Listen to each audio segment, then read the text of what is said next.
नमस्कार, मी संतोष सुतार आणि आपण पाहतात सीएल माझा. चंदगड तालुक्यातील बऱ्याच ठिकाणी आज वादळ वाऱ्यासह जोरदार पाऊस झाला.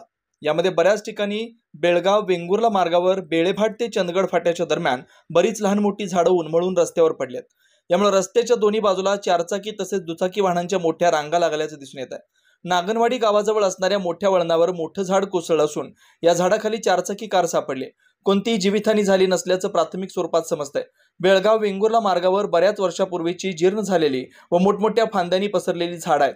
मोठ्या वादळी वाऱ्यात ती उन्मळून पडण्याची शक्यता असल्यानं लवकरच या मोठ्या व जीर्ण झालेल्या झाडांचा योग्य बंदोबस्त करावा अशी मागणी होताना दिसते.